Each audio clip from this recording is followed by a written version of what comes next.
என்னப்பா இப்படி மேல வந்து வேணும் நாங்க வந்து மோதனா தெரியாம மோதிட்டாங்க. போங்க போய் தொலை. எது போய் தொலையா? நாங்க போவோம், இங்கே பாய வச்சு கூட மல்லாக்க படுப்போம். வணக்கண்ணா, நீ போயா முதல்ல. வேண்டாம். என்ன கொடுத்தாங்க உனக்கு வேணாங்கிறப்ப?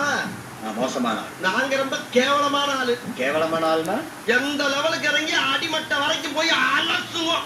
என்ன சண்டைக்கு வர்றையா? தெரியுதுல்ல, மண்ட பத்திரம். எனக்கு தெரியாத ஜெயிலே இல்லை. அப்ப நாங்க என்ன யாரு? பாளையங்கோட்டை ஜெயில தான் படிச்சத. வேலூர் ஜெயில வெள்ளை அடிச்சு வாடகைக்கு விட்டு இப்படி தெரியலாம்.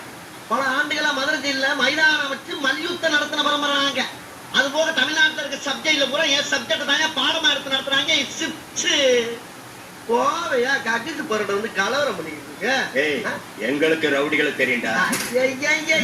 அடம் பிடிக்கிறிய நீ? உனக்கு தெரிஞ்செல்லாம் லோக்கல் ரவுடி தாயா. எனக்கு இன்டர்நேஷனல் லெவல்ல லிங்க் இருக்கியா? என் நொங்கு லேடன் பேசுறியா? லேடன்னா பின் லேடன் பேசுறியா? என்ன லுக்கு? அப்படியே கண்ணை புடிங்க தின்னு முடியும். முகரே பாருங்க.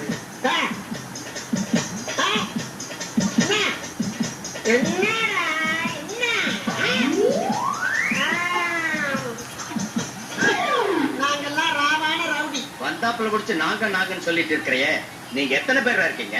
இதுக்கு வேற விளக்கம் கேட்கிறீங்க? ஐயோ, வெளியே தெரிகிறது ஒரு உருவம், ஆனா உள்ள தெரிகிறது பல ரூபங்கள். அதெல்லாம் வெளியே நடமாட விட்டா பூமி தாங்காதுன்னு உள்ள ஒரு ஓரமா பறக்க போட்டிருக்கோம். அதனாலதான் எங்களை எப்பயுமே நாங்க நாங்க நாங்கன்னு இருக்கோம். புரியுதா? அப்போ தீவிரவாதிகளோட உனக்கு மட்டும் தான் தொடர்பு இருக்கா? இதை உனக்கு சத்தியம் பண்ணி வர சொல்லுமாயா? நம்மளா நம்ம அடி பாய பாத்தியா? சைலன்ஸா பேசுறதுக்கே சைலன் நல்லா இருந்து பாரு. கேக்குறா? வர சொன்னதே நான் தான். வர சொன்னதே நீதானா? ஆமா, நீ யாரு? உளவுத்துறை டிஐஜி. உளவுத்துறை டிஐஜியா?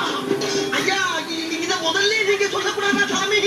சொன்ன ஓடுறக்கா? அதுக்கு இல்லங்க. ஆனா உண்மையிலேயே நீ நல்லவன். எப்படி? ஒரு அடி கூட வாங்காம உனக்கு தீவிரவாதிக்கு தொடர்பு இருக்குதுன்னு ஒத்துட்ட பாரு. ஐயா ஐயா